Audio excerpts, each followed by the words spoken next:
Jane, may we know who's this man sitting beside you? Mom, Dad, and Mr. Caldwell. It's my pleasure to introduce to you Alex, my boyfriend. Ipinagmamalaking pinakilala ni Jane si Alex sa lahat bilang nobyo niya. Jane, what's the meaning of this? Anong kalokohan to? Hindi mo malang nirespeto si Mr. Caldwell na iyong mapapangasawa. Nahihibang ka na ba talaga, ha? Galit na sabi ni Don Antonio sa anak. He's my boyfriend at matagal na kami magkasintahan. Sorry if inilihim namin sa inyo pero sa tingin ko ito ng tamang pagkakataon na malaman ninyo. We're going to talk about this in private, Jane. Mr. Caldwell, my apology for the rude action of my daughter. She doesn't even know what she's doing. No, it's okay. Sagot naman ni Mr. Caldwell. If you don't mind, Alex, right? May I know your family background? What kind of business your family has? Where did you graduate and do you know anything about the Madrigal Corporation? Nagbigay ng intimidasyon si Mr. Caldwell sa binata at metikulosong nagtanong sa pinanggalingan nito. Nag-isip ng paraan si Jane upang mapagtakpan ang tunay na katauhan ni Alex. May malawak silang mga hasyenda at sila rin ang nagmamay-ari. Pagtatakpan na sana ni Jane ang binata at maglalahad ng kasinungalingan nang biglang magsalita si Alex. Mr. Caldwell, Doña Merlinda at Don Antonio. Ako po si Alex Alvaira at formal ko pong ipinapakilala sa inyo ang aking sarili. Bigla namang kinabahan si Jane sa mga kinilos ni Alex dahil unang-una ay wala ito sa kanilang pinag-usapan. Hindi niya mabasa ang nasa utak ngayon ng binata kaya lumakas ang kabog ng kanyang dibdib sa mga puntong ito. Samantala ay nagpatuloy naman si Alex sa pagsasalita. Wala kami negosyo o pag-aari man lamang. Nangungupahan lamang kami sa isang masikip at magulong barangay sa kabilang baryo. Wala na rin ako mga magulang at tanging bunsong kapatid ko na lamang ang aking kasama. Nagtatrabaho ako bilang isang janitor sa inyong kumpanya at isang linggo pa lamang ako roon. Maaaring wala akong mailahad ng mga ari-arian at yaman, ngunit tunay na nag-iibigan kami ng inyong anak. Lahat ay nagulat sa mga sinabi ni Alex at maging si Jane ay nagulat din. Tila siyang nasurpresa sa sarili niyang plano.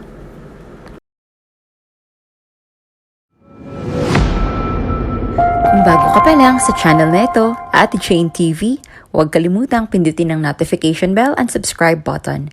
Sana po hindi naman malaking abala sa inyo ang pagpindot ng subscribe button dahil ang kapalit po nito ay ang pagsuporta para makapag-produce ng mga libreng stories sa mga channels ni Ate Jane. Maraming salamat!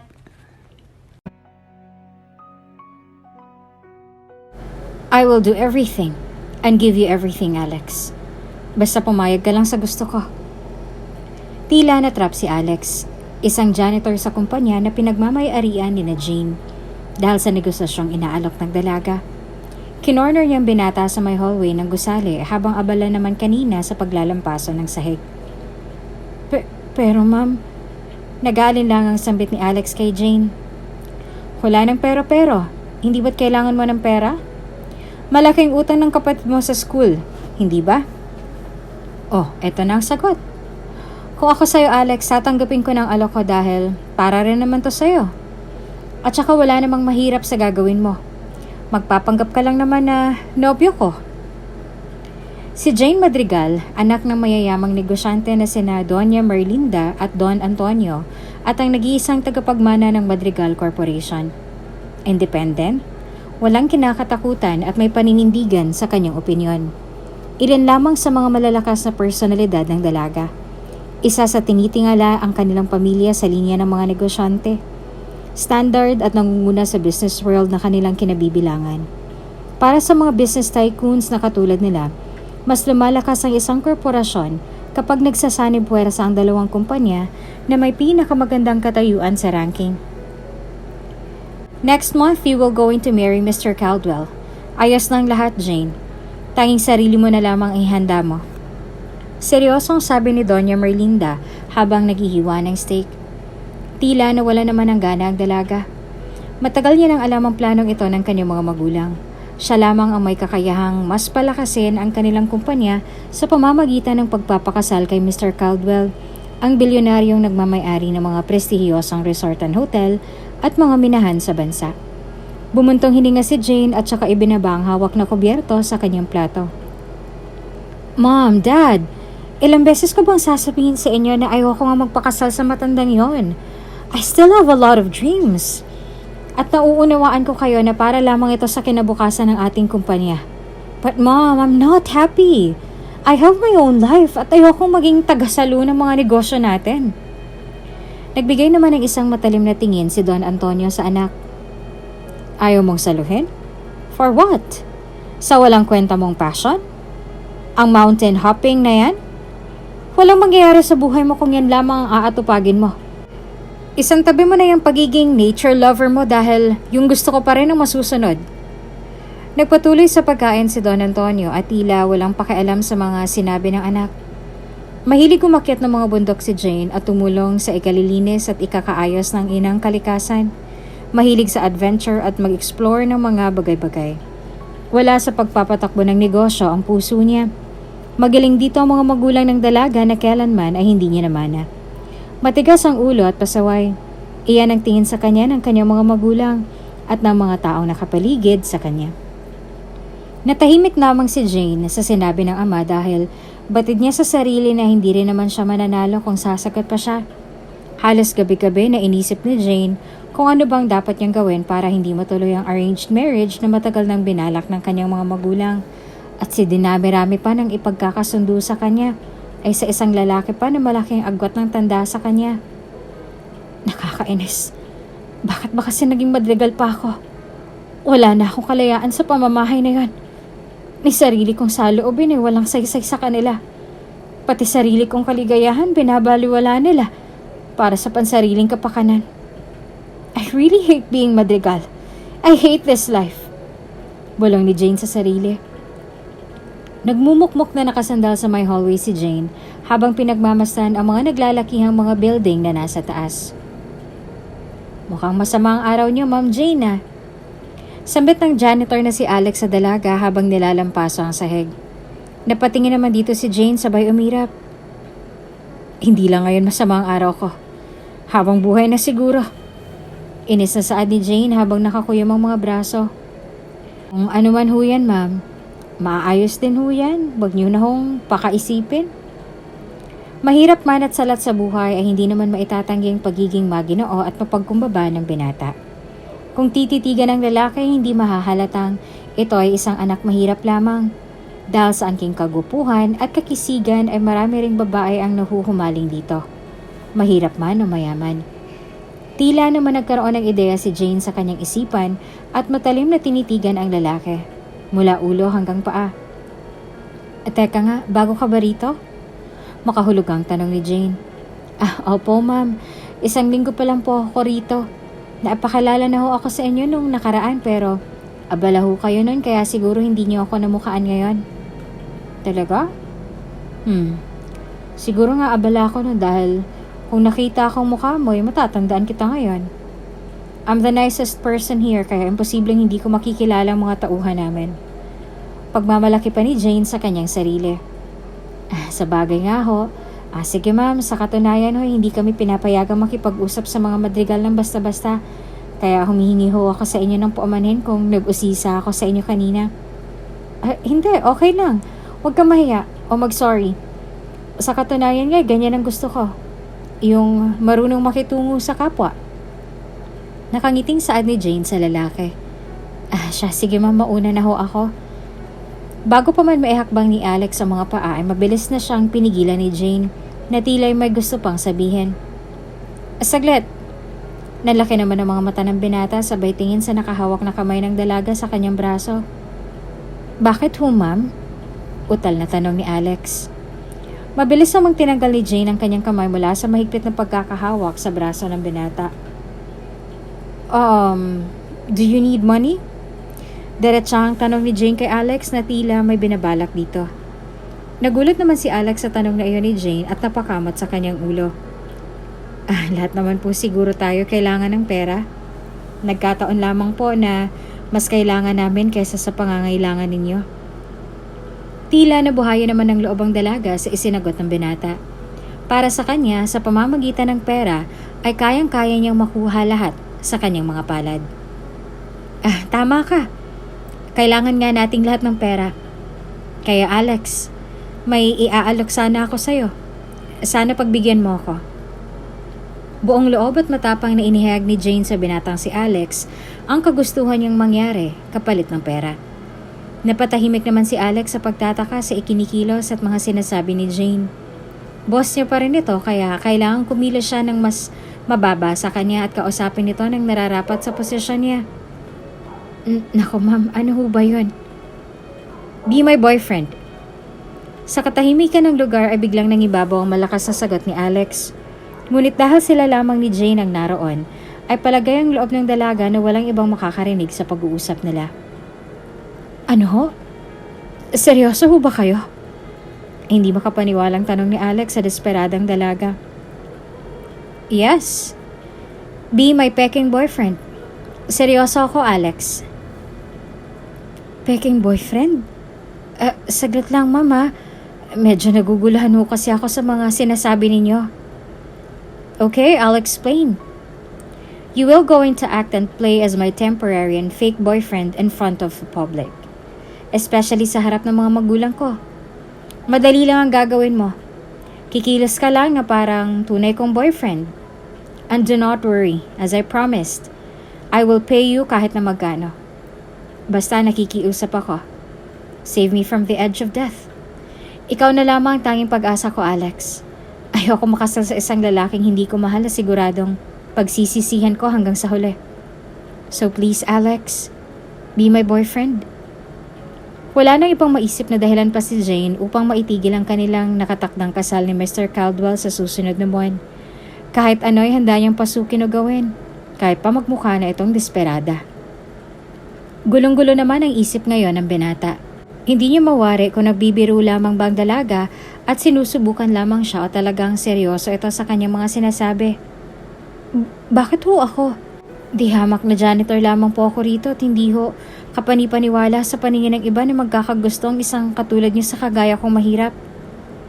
Huwag mo nang isipin yan. Ako nang bahala dyan. Ako rin ang magsasabi kung kailan ka magsasalita at kailan ka dapat manahimik. Basta, umakto ka lamang na parang isang tunay na nobyo ko.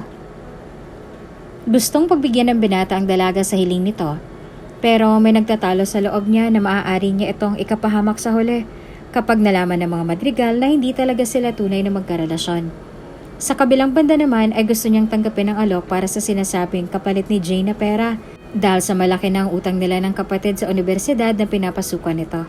Sa madaling salita, ay kailangan niya talaga ng pera sa pagkakataong ito. Paano ho kapag nahuli tayo ng inyong mga magulang? Ako na rin ang bahala doon. Sagot kita. Pati hindi naman tayo mahuhuli kung gagalingan nating umarte at magtago. Pero bakit ho ako? Sa dinami-rami ho ng lalaki, bakit ho ako pa? Pasensya na ho pero naguguluhan ho ako, Miss Jane. Napaisip naman si Jane sa kanyang isasagot sa binata. Hindi rin niya alam kung bakit si Alex ang gusto niyang gumanap na peking boyfriend niya. Ni hindi niya nga naisip ang ideyang ito kanina lamang. Basta ang alam niya ay noong makita niyang lalaki kanina ay bigla na lamang din niyang naisip ang ideya na ito. And why not? You look okay naman. Mukhang formal at desente kapag nabihisan. Mabait at mukhang kagalang-galang. Kaya wag mo nang pagdudahan ng sarili mo. Base lamang sa estado ng pamumuhay mo. You are enough. And I know na kailangan mo ang offer ko na to. Kaya tanggapin mo na. Huminga ng malalim ang lalaki at nag-isip. Sa isip niya ay madali lang naman siguro ang gagawin. At kapag tinanggap niya ito ay makakabayad na sila sa kanilang mga pagkakautang. And one more thing.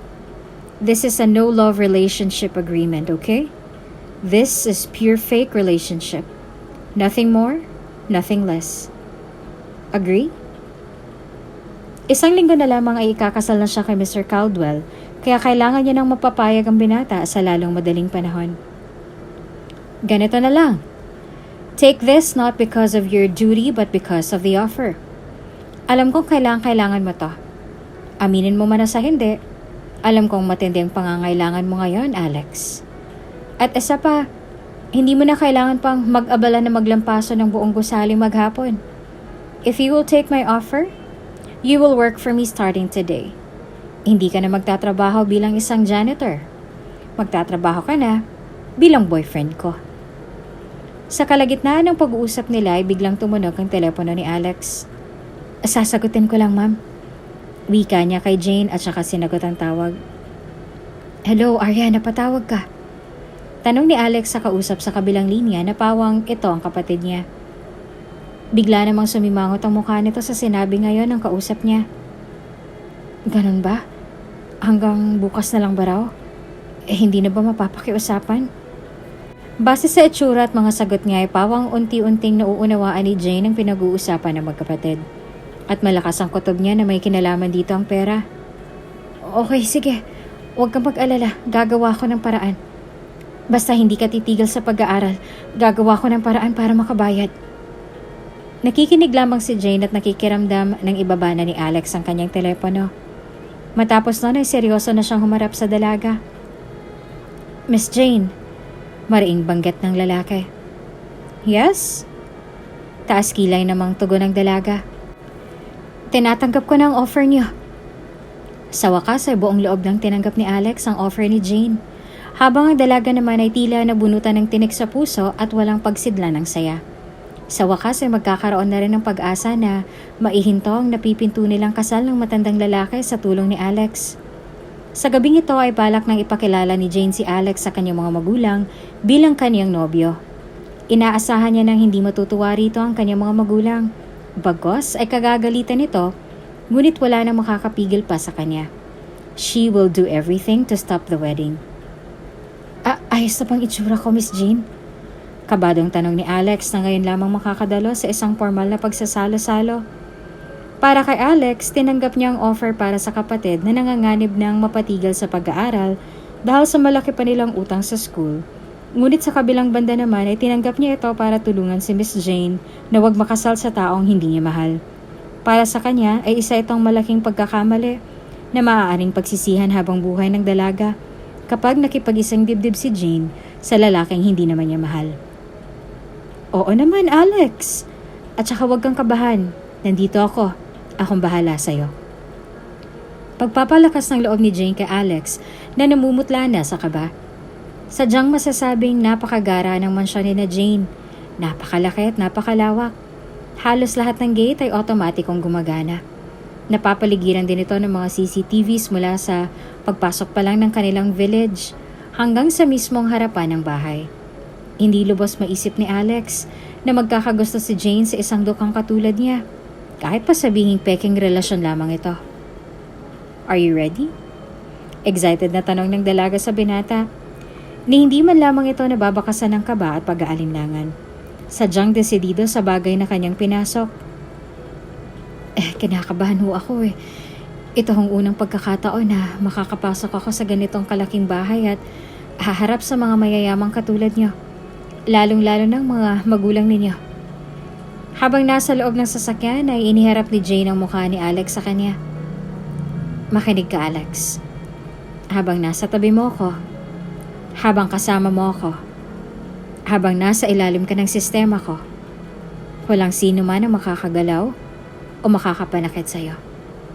Kahit pang mga magulang ko. Gusto ko lang na ihanda mong iyong sarili at ipakita sa kanila na kaya mo akong panindigan. Huwag mong ipakita o iparamdam sa kanila na natatakot ka, okay? Wala na silang magagawa kapag nalaman nilang may nobyo na ako. At ikaw yon, Alex. Huminga ng malalim si Alex habang nakatitig sa mga mata ni Jane. Mga tingin nagsusumamo at humihingi ng pakiusap. Mga tingin na dapat ay may paninindigan. Sa pagkakataong ito ay hindi maiwasan ni Alex na humanga kay Jane dahil sa pinapamalas nitong prinsipyo at paninindigan sa kanyang mga magulang na salungatin ang mga bagay na gusto ng mga ito para lamang sa mga pansariling kapakanan. Kaya nasabihin niyo ni Jane ay unti-unti nang sinanay ni Alex ang sarili upang mawala ang takot at kaba. Iniisip na lamang niya na sa mga pagkakataong ito ay tunay niyang nobya si Jane na handa itong ipaglaban para lamang mas maging totoo at puro ang magiging akto nila mamaya kapag kaharap na ang mga magulang ng dalaga. Okay, susubukan kong alisin ang kaba na nararamdaman ko. Alam kong sobrang kailangan mo to at nauunawaan ko ang sitwasyon mo. Gagawin kong responsibilidad ko sa iyo ngayon. Good. Thank you, Alex. Tatanawin ko itong isang malaking utang na loob. Nakangiting sabi ni Jane sa binata. Matapos mag-usap ay pinaandar na ni Jane ang kanyang kotse papasok ng malaking gate. Nang maiparada ay lumabas na sila ng sasakyan. Bago tuluyang pumasok sa loob ay sinadyang hawakan ni Jane ang mga nanlalamig na kamay ni Alex nang mahigpit na mahigpit sabay lumingon sa lalaki at nagbigay ng maluwag na ngiti at saka naglakad na papasok ng kanilang mansyon. Pagkapasok sa loob, ay hindi naman maiwasan ng mga katulong na magbulungan. Ang gwapo ng kasama ni Miss Jane. Oo nga, mukhang modelo, ang gwapo. Hindi magkamayo ang mga katulong sa natutunghayan. Dahil sa angking kagapuhan ng binata, lalo pa ngayon na mas formal ang suot at postura, kaya mas nangibabaw ang kanyang tunay na itsura. Nilampasan na lamang ng dalawang mga iyon na nagbubulungan at saka pumunta na sa dining area kung saan naroon sina Doña Merlinda at Don Antonio. At mas lalong nanlaki ang mga mata ni Jane nang makita na nakaupo din roon si Mr. Caldwell. Wala siyang ideya na inimbitahan ito ng kanyang mga magulang at hindi rin niya ipinaalam na may kasama siya kaya nagulat din ang mga ito. Jane? Mataray na bungad ang ina. Sa halip na batiin at salubungin man lang ng yakap at halik, ay isang matalim na tinginan ang kaagad ang binato sa kanya ng mga ito. Lalo pa nang ibaba nila ang kanilang mga tingin sa magkahawak na kamay ng dalawa. Tila hindi ito nagpaplanuhan ng maayos ang dalaga dahil hindi sumagi sa kanyang isip na pupunta rin dito si Mr. Caldwell. Pero gaya ng napag-usapan ay hindi dapat makita sa kanilang mga mukha o maramdaman man lang ang kaba at takot. Kaya nanatili silang nakatayo ng magkahawak ang kamay at buong loob na sinalubong din ang tingin ng mga naroroon. Mom, hindi niyo man lang ba kami pauupuin? Matapang na tanong ng dalaga. Nasimpatan naman siya ng ama na nanilisik ang mga mata sa kanya, lalo na kay Alex. Nagkatinginan silang tatlo na nasa hapagkainan at saka pinayagan na itong maupo roon kasama nila. Jane, may we know who is this man sitting beside you? Mukha kasing mayaman talaga ngayon si Alex dahil sa suot at wala silang kaalam-alam ng tunay na background nito. Mom, Dad, and Mr. Caldwell, it's my pleasure to introduce to you Alex, my boyfriend. Ipinagmamalaking pinakilala ni Jane si Alex sa lahat bilang nobyo niya. Tila mahihimatay naman sa pagkakabigla ang iba na napahawak sa kanyang dibdib sa narinig. Umusbong naman ang matinding galit ni Don Antonio sa anak, lalo na sa lalaki, dahil isa itong malaking kahihiyan sa kanila para ipahiya ng ganito si Mr. Caldwell sa kanilang harapan. Jane, what's the meaning of this? Anong kalokohan to? Hindi mo man lang nirespeto si Mr. Caldwell na iyong mapapangasawa? Nahihibang ka na ba talaga, ha? Galit na sabi ni Don Antonio sa anak. He's my boyfriend. At matagal na kaming magkasintahan. Sorry if inilihim namin sa inyo pero sa tingin ko ito ng tamang pagkakataon na malaman niyo ito. Pigil naman si Doña Merlinda bagkos ay ipinaubaya na lamang ito sa asawa at hindi na umimik pa. We're going to talk about this in private, Jane. Mr. Caldwell, my apology for the rude action of my daughter. She doesn't even know what she's doing. She's playful and mischievous. Don't worry. Rest assured that she's not serious in this boyfriend-girlfriend thing. Again, I'm so sorry, Mr. Caldwell. Paumanhin ni Don Antonio sa matandang lalaki.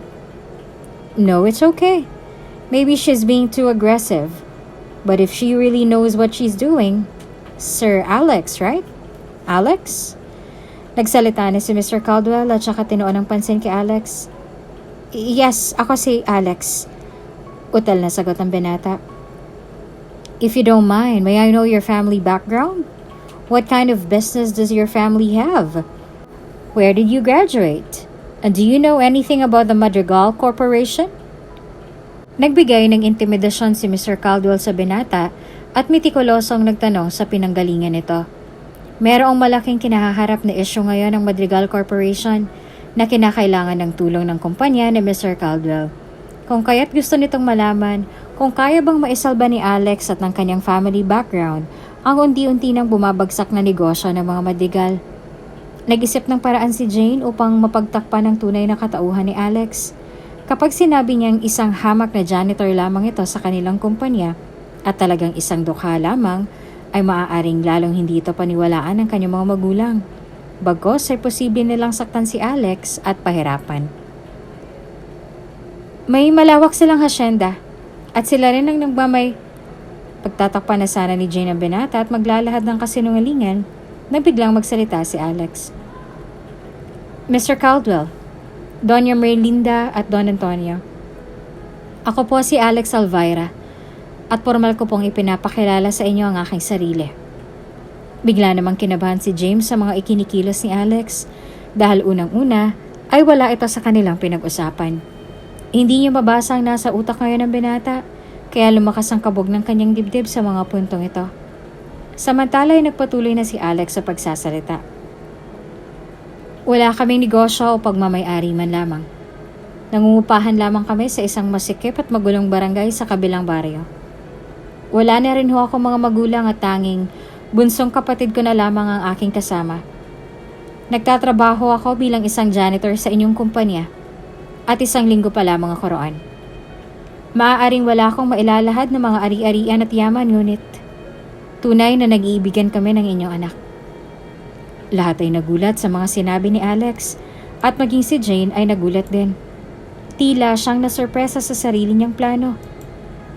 Alex, anong ginagawa mo? Mahinang bulong ni Jane sa binata, habang si Alex naman ay tila nakalmado lamang na minamasdan ang reaksyon ng mga naroroon. Mahigpit na hinawakan ni Alex sa mga kamay ni Jane, tanda ng paghingi niya ng pagtitiwala sa dalaga sa mga oras na to. Wala na rin namang magagawa pang dalaga at wala nang masasabi pang kasinungalingan dahil sinabi na lahat ni Alex ang totoo. Kaya tumahimik na lamang siya at hinintay ang magiging reaksyon ng mga magulang pati ni Mr. Caldwell. Oh, interesting. You are a poor little boy with a big dream, right? So Don Antonio, Doña Merlinda, malinaw na sa akin ang lahat. He's desperate to get the wealth of Miss Jane and taking advantage of her. Mariing sabi ni Mr. Caldwell. Mabilis naman itong hindi sinang-ayunan ni Jane. Hindi totoo yan. Mahal ko si Alex sa tunay ang nararamdaman namin sa isa't isa. Ano naman kung mahirap lang siya? Hindi naman yun ang minahal ko tungkol sa kanya. Mabait. Maginoo. Responsable at mapagkumbaba si Alex. At yan ang minahal ko sa kanya. Kaya Dad, Mom, huwag yun ang ipilit ang arranged marriage na to dahil wala na rin namang mangyayari. Kailanman na hindi ko yan matatanggap. Tumayo na si Jane sabay hinila na papaalis si Alex. Naiwang galit na galit doon ang mag-asawang Madrigal at si Mr. Caldwell. Hindi ko mapapalampas to. Wala talagang utak ang batang yan.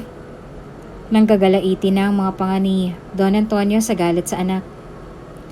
Mr. Caldwell, hayaan niyong ayusin namin to ni Antonio. Maaaring nalalason lamang ng Alex na yun ang pag-iisip ng aming unika iha.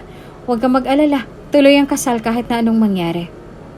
Pilit pa rin pinapakalma ni Doña Merlinda ang matandang lalaki para hindi magbago ang isip nito at hindi umurong sa nakatakdang kasal.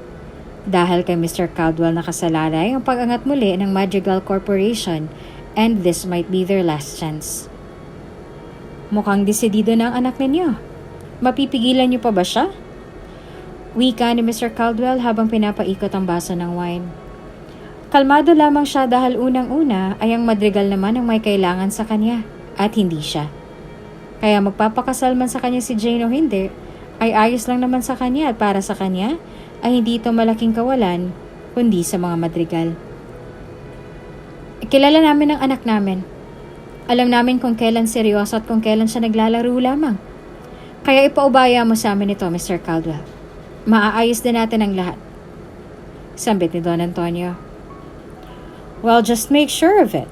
Nalalapit na ang next month at kapag hindi pa naayos ang lahat, kayo rin ang mamawalan at hindi ako. Malaki nang nawawala sa inyo at unti-unti nang nawawala ang mga investors. At kapag nagpatuloy ito, hindi malayong bumaba na sa ranking ang dating namamayagpag at tinitingala ng lahat ng Madrigal Corporation. Hindi isang pambabanta ngunit pawang katotohanan lamang ang mga sinasabi ni Mr. Caldwell. Solong anak lamang si Jane kaya wala talaga siyang ibang pamimilian kundi ang saluhin ng mga responsibilidad na maiiwan sa kanya ng mga magulang at palaguin pa ito sa mga susunod pang henerasyon. Naiintindihan namin, Mr. Caldwell. We will fix this as soon as possible. They will do everything to protect their power and precious name in the business industry. Nilamon na ng kapangyarihan at wala nang pakiramdam sa nararamdaman ng anak. For the sake of wealth and power, kahit masaktan ang damdamin ni Jane ay walang halaga sa kanila dahil ang gusto lang nila ay magpayaman. Samantala, tila ngayon ay naiisip ni Alex ang mga sinabi niya kanina sa harapan ng mga Madrigal at ni Mr. Caldwell. May nasabi pa akong mali kanina. Sigurado akong galit na sila sa akin. Nag-aalalang tanong ni Alex. Sa katunayan ay maging ako ay nagulat sa mga sinabi mo kanina. Pero napahanga mo ako dahil ginawa mo ang responsibilidad mo na panindigan ako sa harapan nilang lahat. Sagot ni Jane habang nagmamaneho. Paano kung bawiin ka nila? Kita ko sa mga mata ng iyong ama ang pagiging dismayado at galit sa'yo. Ako pa talagang naisip mo. Kaya kong sarili ko, Alex. And besides, I know mom and dad. And I'm still their daughter, kaya hindi sila gagawa ng ikapapahama ko. Ikaw, Alex. Ikaw ang inaalala ko. Paniguradong nag-iisip na sila ngayon ng paraan para mawala ka sa landas ko. Bigla namang nakaramdam ng pag-aalala si Alex. Ang iniisip niya ay baka gamitin nila ang kanilang mga koneksyon para lalong sirain ang buhay ng binata. Huminga ng malalim si Alex. Nandito na to eh. Ilaban na natin to hanggang dulo. Maninindigan ako hanggang sa huli. Sa sinabing yun ni Alex na kailanman ay hindi inaasahan ni Jane na bibigkasin ng binata, ay nakaramdam siya ng kung ano sa kanyang puso. Natuwa siya nang malamang may lalaki na gusto siyang protektahan at panindigan hanggang sa huli. Ngunit maaalala niyang ito pala ay isang peking relasyon lamang at siya na rin ang nagsabi na no love relationship kaya hindi niya pinagpatuloy pa ang pag-iisip ng malalim. Ngumiti na lamang si Jane. Tama. At kapag napagtugumpayan natin to, maaari ka nang umalis at magsimula ng panibagong buhay kasama ang kapatid mo. Ang gusto ko lang naman ay matauhan sila mom and dad. Alam kong wala na akong magagawa pa para matigil ang kasal ngunit kapag napasok ang mga puso nila at naunawaan nila ang tunay na gusto at nararamdaman ko, posibleng magbago ng isip nila. Naniniwala akong magagawa natin yun, Alex. Lumingon si Alex sa kanya at ngumiti ng may pagsang-ayon. Ilang araw pa lamang silang magkakilala pero unti-unti na ang nakukuha ni Alex ang tiwala ni Jane. Isa pa'y wala naman talaga siyang masamang intensyon sa dalaga at gusto lamang na tulungan ito. Huminto na ang sasakyan sa harap ng isang mini-stop. Sigurado ka ba na dito ka na lang? Mahinahong tanong pa ni Jane sa binata. Oo, papasok pa sa looban yung sa amin kaya dito na lamang ako. Tumangutango na lamang si Jane.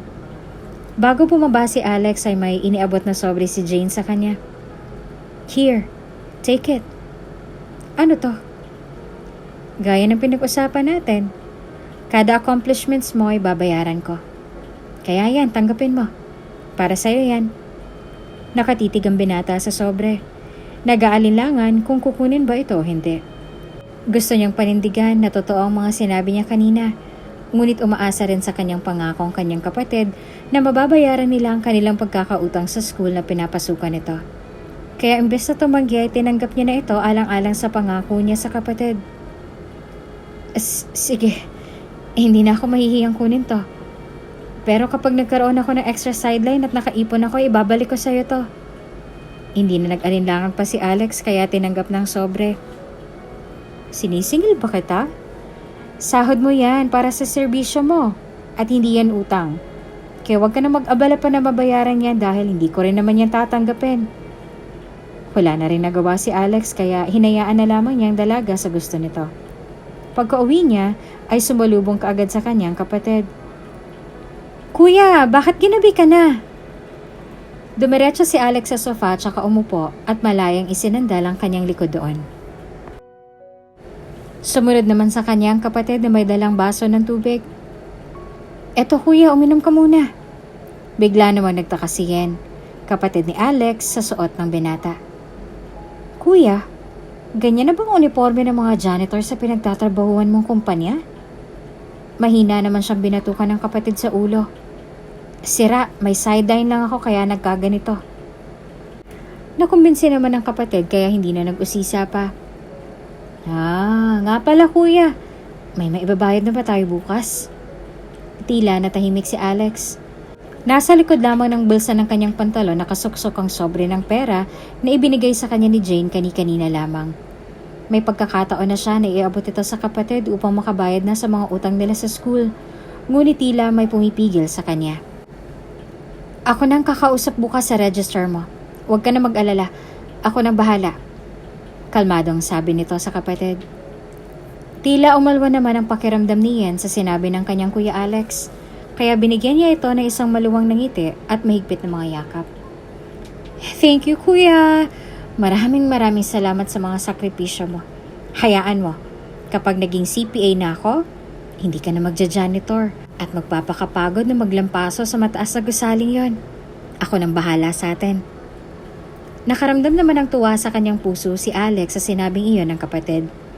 Mula nang mamatay ang kanilang mga magulang ay siya nang nagtaguyod sa pag-aaral ng kapatid. Kahit na mismong pangarap niya ay hindi na nakamit. Kinaumagahan muling isinuot ni Alex ang kanyang uniforme ng janitor at saka pumunta na sa kumpanya kung saan siya nagtatrabaho. Habang papasok sa loob ay bigla itong nakita ni Jane kaya dali-dali nitong nilapitan ang binata at saka hinila pa pala yun ng gusali. Saglit lang, bakit mo ginawa yun? Gulat na sambit ni Alex. Nanlisik naman ang mga mata ni Jane. Ano sa tingin mong ginagawa mo, Aber? Taas kilay nitong tanong kay Alex. Papasok sa trabaho. Bakit may problema po ba? Oo. Sa tingin mo ba may lugar ka pa sa kumpanya namin matapos mong taas taong ipaalam sa kanila na dito ka magtatrabaho? Sa tingin mo ba na hindi ka agad-agad gagawa si Dad ng paraan para tanggalan ka ng trabaho? Wala ka ng trabaho sa kumpanya namin, Alex, mula nang humarap tayong magkasama sa parents ko. Muli siyang hinila ni Jane papasok ng kanyang kotse. Stay here. Stay where I am, okay? Baka nakakalimutan mo na boyfriend pa rin kita. At hanggat hindi pa nagbabagong isip na Daddy, tuloy pa rin ang plano natin. Anong gagawin ko ngayon? Ano na bang plano mo? Sa mga oras na ito ay nag-iisip na ng maaaring ipagawa si Jane kay Alex. Bilang magkarelasyon, dapat may alam sila tungkol sa isa't isa. Mga gusto at ayaw, mga paboritong bagay at pangarap ay dapat na alam nila. Magde-date tayo. Ha? Tila nagulantang naman ang mundo ni Alex sa sinabi ni Jane. Nagkaroon na ng kasintahan si Alex, ngunit mga isip bata pa lamang sila noong mga panahong yon. Madalas din na ang babae nakikipaghiwalay sa kanya dahil sa bukod sa walang panggasto sa tuwing lalabas sila, ay tahimik din ito at mahiyain. Sabi ko magde-date tayo.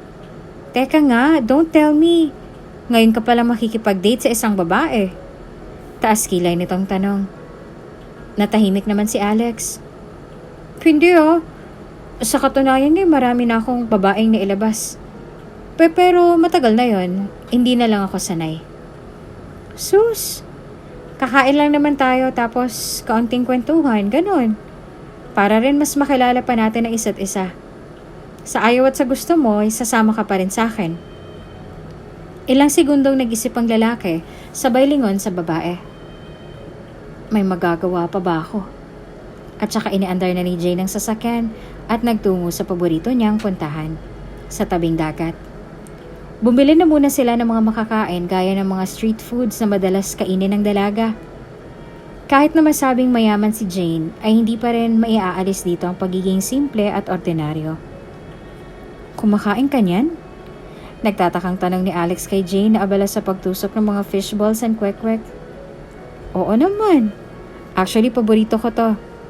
Doon sa building namin, laging may nagtitindang matandang lalaki sa gilid na laging pinupuntahan ng mga empleyado namin tuwing break time. Nagtataka nga ako noon kung bakit sila nagpupunta doon at kung anong meron doon. Tapos, nung minsang sinubukan ko, Ito palang binabalik-balikan nila. Masarap nga, kaya lagi na rin akong pumupunta doon. Kaso parang hindi na siya nagtitinda ngayon doon eh. Tara, doon tayo. Habang nakukwento ang dalaga ay hindi maiwasan ni Alex ang mapangiti dahil sa mga mayayamang nakakasalamuha niya ay tanging si Jane lamang ang ganito kasimple at mapagkumbaba. Isinama siya ng dalaga sa tabing dagat na naroon. Grabe, ang ganda talaga ng lugar na to. Tahimik na din naman ni Jane ang malamig na dampi ng hangin sa kanyang mga balat. Sakto at makulimlim ngayon kaya mas masarap tumambay sa pampang. Lagi ka bang nagpupunta dito? Tanong ni Alex sabay umupo na sila sa buhanginan. Kapag stress ako sa parents ko at sa mga pinapagawa nila, dito ako pumupunta. Gaya ngayon. Madalas ako magpunta dito dahil sobrang stress na ako sa nalalapit naming kasal ni Mr. Caldwell. Iniabot ni Alex ang isang baso ng kwek-kwek sa dalaga. Bakit dito ka nagpupunta? Ano namang maitutulong sa'yo ng dagat? Bahagyang napangiti si Jane. Sa katunayan, may tinatayo akong samahan ng mga kababaihang may hilig sa kalikasan. I'm a nature lover, and for me, this is my comfort zone. Sa tuwing may mabigat akong nararamdaman, gumagaan ang pakiramdam ko kapag nandito ako o kapag nagma-mountain hiking. Ito talaga yung gusto ng puso ko, ang maglingkod sa ikakaayos ng kalikasan. At ito ang hindi maunawaan ni na Daddy. I want to be an environmentalist at ito ang atensyon sa pangangalaga ng Mother Nature. At isa sa mga negosyo ni Mr. Caldwell ang pagmimina. At akong kauna-unahang tumututol dito. This is my passion and I love Mother Nature. Pero para sa parents ko, isa lamang itong pag-aaksaya ng lakas at panahon.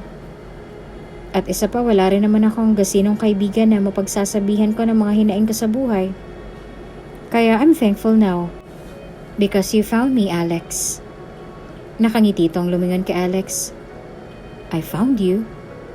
Kunot noong tanong ng binata. Oh, you found me. Kasi kung hindi mo naisipang kausapin ako nun sa my hallway, at kung hindi ka rin naglinis, hindi mo ako makikita at ganun din ako. Hindi rin kita makikilala. Kaya nagpapasalamat ako sa Diyos at natagpuan natin ang isa't isa. Sumihap si Alex sabay tumusok ng isang fishball at tumingin sa lawak ng karagatan. Ikaw, anong pangarap mo? O mga gusto mo? Magkwento ka naman. Tanong ni Jane sa binata. Ako? Wala namang interesting sa buhay ko. Imposibleng wala. Magkwento ka na kasi. Pamimilit ni Jane. Isang dakilang kuya lang naman ako sa aking kapatid.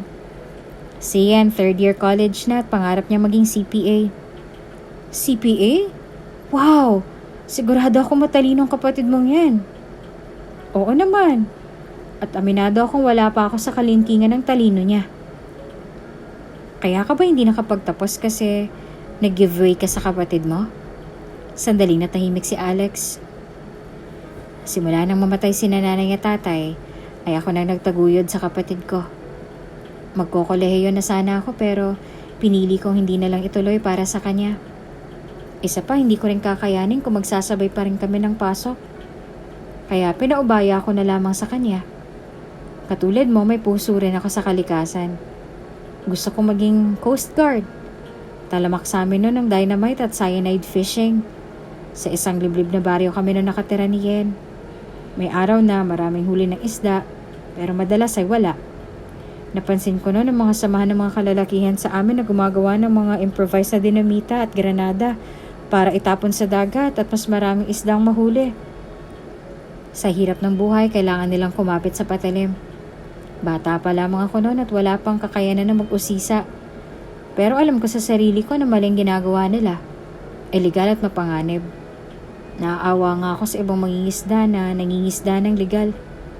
Pati tuloy sila'y nawalan ng kabuhayan dahil sa grupo ng mga kalalakihang yon. At kabilang sa nawalan ng kabuhayan ay ang tatay namin. Sa mga narinig ni Jane ay lalo siyang namangha kay Alex. They have something in common. At ito ang pagmamahal sa kalikasan. Isang responsable at masipag na lalaki, kaya lalo niya itong hinangaan. Sa kalagitnaan ng kanilang pag-uusap ay may binunot si Alex mula sa kanyang suot na backpack. Inilahad ni Alex sa harapan ng dalaga ang sobre ng pera na ibinigay nito noong isang araw. Eto, binabalik ko na. Nagbago naman ang timpla ng mukha ng dalaga. Hindi ba sabi ko naman sa'yo na sweldo mo yan? Tanggapin mo yan. Dahil kailangan niya ng kapatid mo ngayon.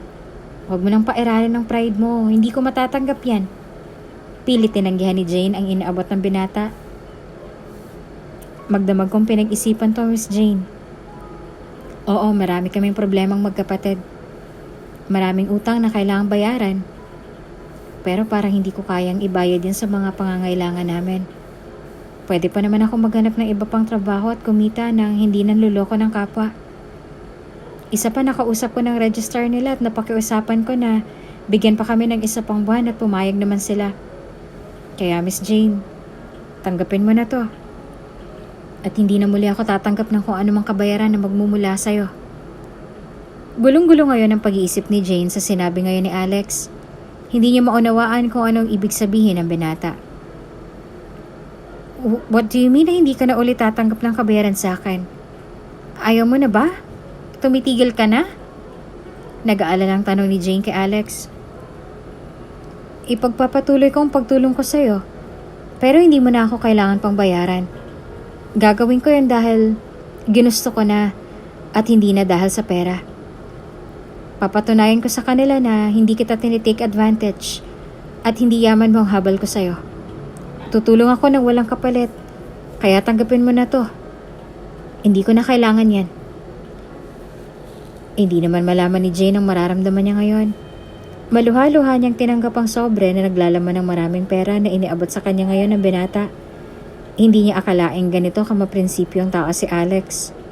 Hindi niya lubos maisip na may ganito pa palang tao ang hindi masisilaw sa yaman at pera.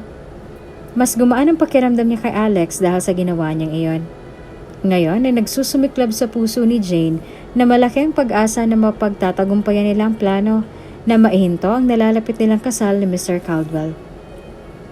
Bukal lamang tinanggap ito ng dalaga at binigyan ng isang maaliwalas na ngiti si Alex, tanda ng kanyang pagpapasalamat dito. Habang lumilipas ang mga araw ay mas nakikilala nilang isa't isa. Unti-unti na rin silang nakakapagpalagayan ng loob at gumagaan ang pagkikitungo sa isa't isa. Ipinakilala na rin ni Alex si Jane kay Yen bilang kanyang nobya. Wow, kuya, ang ganda niya. Miss Jane, sigurado ka ba talaga sa kuya ko?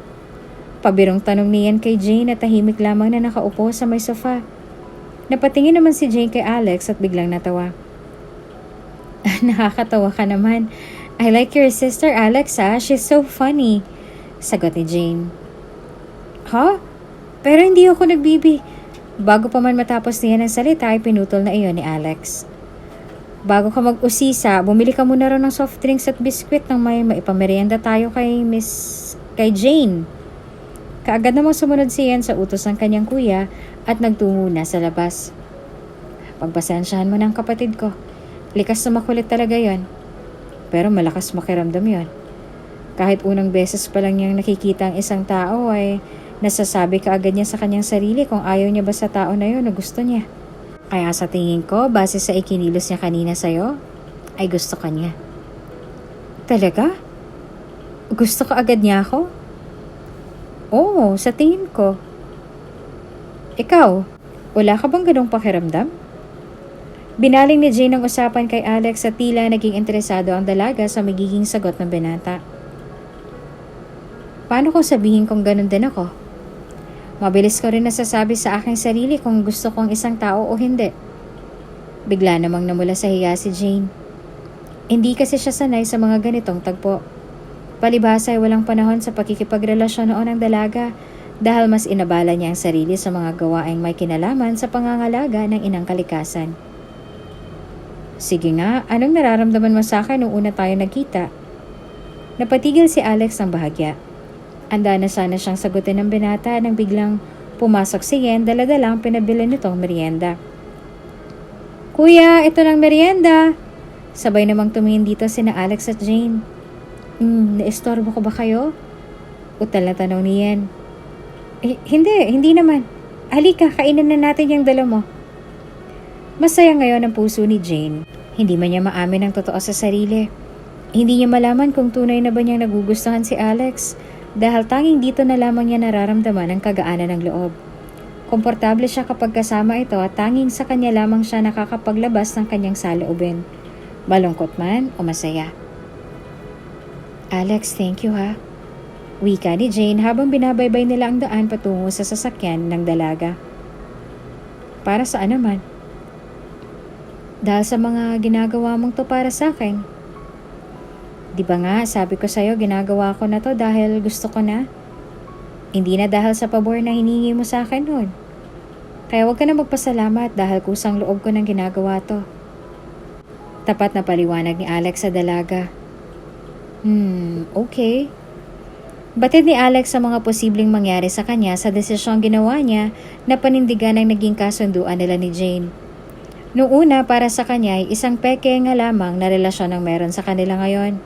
Ngunit habang tumatagal at lumalalim ang kanilang pagsasama at mas nakikilala ang isa't isa, ay tila gusto niya ng seryosohin ang pagkukunwaring ginagawa nila ngayon. Ngunit ayaw niya pa rin gumawa ng hakbang ukol dito dahil hindi naman niya alam ang tunay na nararamdaman ng dalaga. Hanggang sa mga sumunod na araw ay ito na lamang ang kinakaabalahan ni Alex, ang magpanggap na nobyo ni Jane. Kung minsan ay sumasideline na rin siya bilang car agent para may panggastos pa rin sila ng kapatid kahit na papaano. Akmang magpapahinga na sana si Alex sa kanyang silid nang bigla siyang kausapin ng kapatid. Kuya, thank you ha. Mahigpit niyang niyakap ang kapatid. Nagtaka naman si Alex sa inastaniyan kaya hindi niya na maiwasang magtanong. Bakit ang saya mo? At bakit ka nagpapasalamat? Nagtatakang tanong ni Alex. Kasi binayaran mo ng utang ko sa school, bakit di mo alam? Sa pagkakaalam ni Alex ay humingi siya ng palugit na 1 buwan sa registrar para mabayaran ang kanilang utang. Kaya alam niya sa sarili na hindi siya ang nagbayad nito. Mabilis namang pumasok sa isip ni Alex si Jane. Maaaring ito ang palihim na nagbayad sa registrar dahil sa hindi nito tinanggap ang offer na tulong ng dalaga. Kaya marahil ay siya nang gumawa ng paraan para mabayaran ang pagkakautang nila sa eskwelahan. Maaga pa lang ay nakipagkita na si Alex kay Jane. Good morning, Alex. Para namang masyado pang maaga para magkita tayo. Namiss mo na ba ako kaagad? Pabirong sabi ng dalaga na walang kamalay-malay sa tunay na sadya sa kanya ng binata. Hindi ba sinabi ko na sa'yo na hindi ko natatanggapin kung ano man ang tulong na ibibigay mo? Nagbago naman ang itsura ng dalaga na kung kanina ay nakangiti pa, ito ngayon ay napalitan na ng pagtataka. Ha? Oo nga. Di ba nga binalik mo na sa akin yung binigay ko sa'yo? Bakit binayaran mo pa rin ang utang namin sa school? Lalong napaisip si Jane sa mga sinabi ngayon ni Alex sa kanya. Halatang walang alam sa sinasabi nito. Ano bang sinasabi mo? Anong binayaran ko? Nanliit ang mga mata ni Alex sa naging reaksyon ng dalaga. Hindi mo ba alam na may nagbayad na ng tuition ng kapatid ko sa school? Hindi. Wala akong alam at lalong-lalong hindi ako nagbayad. Nang masiguro ni Alex at nang marinig mismo sa bibig ng dalaga ang totoo, ay dito na siya napaisip. Wala siyang ibang kilala na makakagawa nun sa kanila, maliban na lamang sa mga magulang ni Jane. Matapos noon ay minarapat na muna ni Alex na umuwi at isipin kung sinong posibleng gumawa noon. Para masigurado ay pumunta rin siya sa school upang itanong sa registrar kung sino ang nagbayad ng utang nila. Ngunit ang sagot lamang na nakuha niya rito ay isang lalaki. Isang lalaki na nakasuot ng formal na uniforme ang nagbayad ng kanilang utang. Labis pang binigay nito para mabayaran ang buong taon na matrikula ni Yen, kaya wala na silang aalalahanin pa. Pagka-uwi ni Alex ay palaisipan pa rin sa kanya kung sino iyon, ngunit may kutob na siya sa maaaring gumawa noon. Papasok pa lang siya ng bahay ay sinalubong na siya ni Yen. Kuya, mabuti naman at narito ka na. Halika, may naghahanap sa'yo. Doon pa lamang ay kinutuban na siya kung sino ang naghihintay sa kanya sa loob. Marahan niyang inihakbang ang mga paa papasok ng bahay. Bumalaga sa kanya ang isang tambak ng groceries at may mga furnitures pa. Nakakunot naman ang kanyang noon ang pinagmasan nito. Napabaling naman ang kanyang tingin sa kanyang tagiliran kung nasaan ang naghahanap sa kanya. Ang mga madrigal. Nasa kanilang bahay ang mag-asawang Doña Merlinda at Don Antonio na tahimik na nagmamasid at nakaupo sa may sofa. Nagulat si Alex sa presensya ng mag-asawa, ngunit hindi nagpaligoy-ligoy pa. Nagtataka namang nakatitig siyan sa kanyang kapatid na masamang nakatingin sa mag-asawa. Anong ginagawa niyo rito? Nanatiling nakatayo si Alex sa harapan ng mag-asawa. Hindi mo man lamang ba kami babatiin, Alex? Nakakainis na sabi ni Doña Merlinda. Alam na ni Alex ang pakay ng mag-asawa kaya hindi niya na ito pinatunguhan pa ng maayos. Kung ano man ang sinadya niyo rito ay sabihin niyo na dahil may gagawin pa ho ako. Matapang na sabi ni Alex sa mag-asawa. Mukhang mainit ang ulo mo ngayon, Alex. Hindi mo man lamang ba kami papasalamatan? Tanong ni Don Antonio. Agad namang lumapit siyan sa kapatid upang mag-usisa. Kuya, sino ba sila? At anong mga sinasabi nila sa'yo? Mahina nitong tanong sa kapatid. Imbes sa sagutin ay nanatili lamang ang kanyang mga tingin sa mag-asawa. Sinasabi ko na nga ba? Tamang kutob ko. Kayo nagbayad ng utang namin sa school. Para saan? Hindi namin kailangan ng tulong ninyo. Galit na sabi ni Alex. Suminghap naman si Don Antonio na tila nagpipigil lamang na patulan ng binata.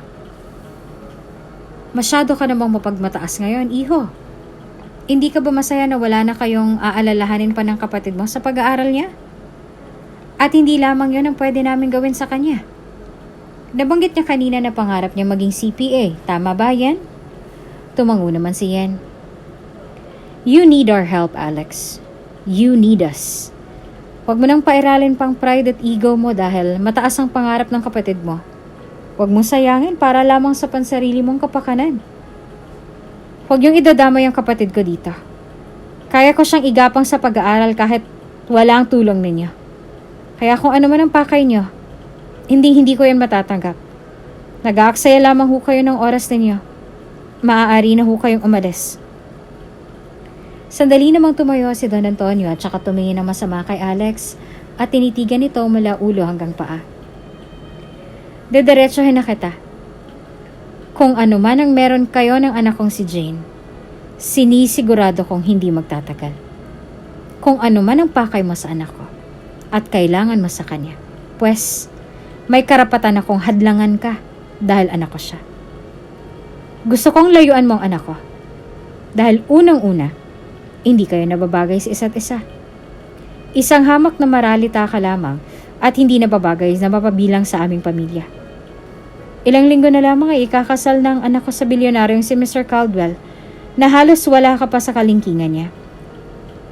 Lahat ng maaaring maging hadlang sa pag-iisang dibdib na yon ay kaya naming alisin sa aming landas. Hindi ako nagbabanta. Pinapaalalahan lamang kita, Alex, sa kaya at maaari namin gawin. Alam kong makakabuti sa anak ko. At alam kong hindi ka kasama doon. Ngumisi naman si Alex. Nabanggit niyo na alam niyo makakabuti kay Jane? Alam niyo rin ba ang tunay na makakapagpapasaya sa kanya? Ang pangarap niya, alam niyo ba? Isang simpleng babae lamang si Jane. At hindi mahahalatang isang anak mayaman. Hindi ko nga mawari kung kanino siya nagmana sa inyo dahil wala man lamang siyang kapareha ng pag-uugali sa inyo. Kung alam niyo makakabuti sa kanya, dapat alam niyo rin ang tunay na makapagpapasaya sa kanya. Hindi ako, kundi ang maging malaya na makamit niya ang tunay na ginugusto ng puso niya. Hindi ako, kundi ang maging malaya sa mga bagay na gusto niyang gawin at iyon ang tunay na makapagpapasaya sa kanya. Hindi ako o hindi si Mr. Caldwell o ang arranged marriage ang tunay na makakabuti sa kanya. Kundi ang gawin at tuparin ang tunay na minimithi ng kanyang puso. Oo, maaaring alam niyo makakabuti. Pero hindi para sa kanya. Kundi para sa negosyo niyo at pansariling kagustuhan. Maaaring hindi makatarungan sa inyo bilang isang magulang ang magmahal ng isang hamak na dukha ang inyong anak. Pero sa tingin ko, mas hindi makatarungan ang pagpilit niyong magpakasal si Jane sa lalaking hindi naman niya mahal at matali rito habang buhay. Walang takot at buong loob na sinabi ni Alex sa mag-asawa. Sinabi lamang niya kung ano ang gustong ilahad ng kanyang puso sa mga ito. Pure and genuine. Naaawa na rin kasi siya sa dalaga dahil para sa kanya ay isang uri ito ng torture sa puso ni Jane na panghabang buhay na papasanin ng dalaga. Sa sinabing yun ni Alex ay mahahalata na ang galit ng mag-asawa sa kanya. Halata namang sinusuhulan lamang siya ng mga madrigal para layuan ang anak. Gagawin nila lahat para mawala sa kanilang landas ang mga magiging hadlang sa kasalang magaganap. Ngunit maninindigan na si Alex. Handa niya nang ipaglaban ng dalaga. Papatunayan niyang hindi yaman ni Jane ang habol niya rito, kundi mas malalim pa. Maging siya ay hindi makapaniwalang masasabi niya mga salitang yon para sa isang babae. Nagawa niya yon para lamang kay Jane. Tila hindi naman maipintang mukha ng mag-asawa na matalim pa rin nakatingin kay Alex. Sige, ayaw mo nito? Idinaan na namin sa maayos sa paraan pero ayaw mo pa rin. Okay. Baka nga nag-aaksaya lamang kami ng oras at pera para sa'yo. Wait for the consequences. Sa pagkakataong ito ay nambabanta na si Don Antonio base sa pananalita niya. Makakaalis na kayo. Siya nga pala.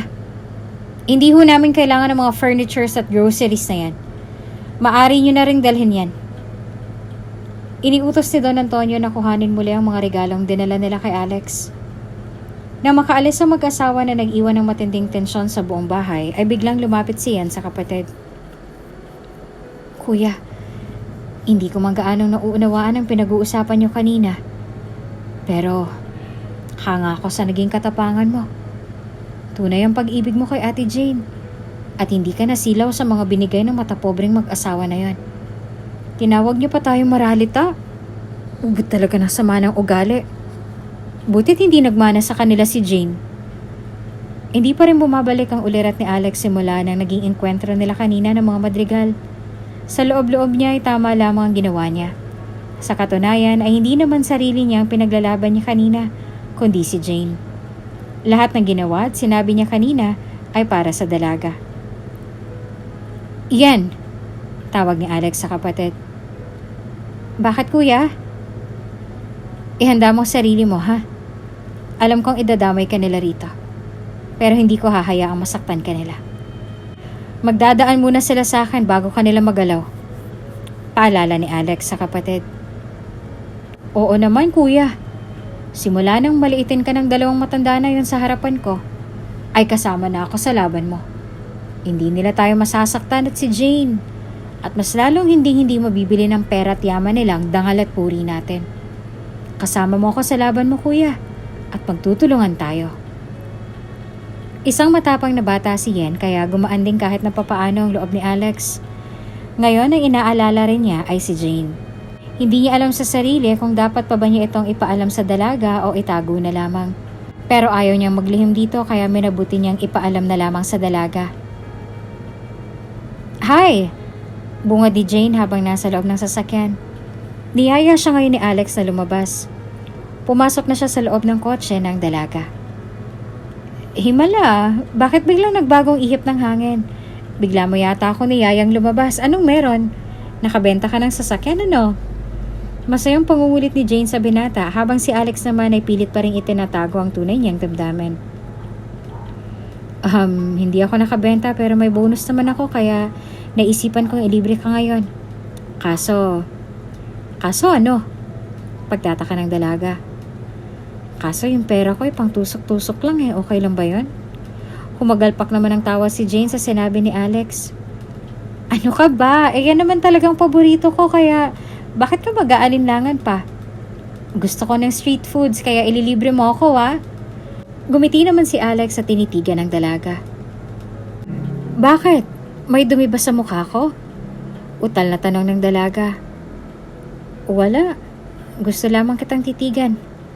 Ang ganda mo. Bumilis naman ang tibok ng puso ni Jane sa sinabi ni Alex.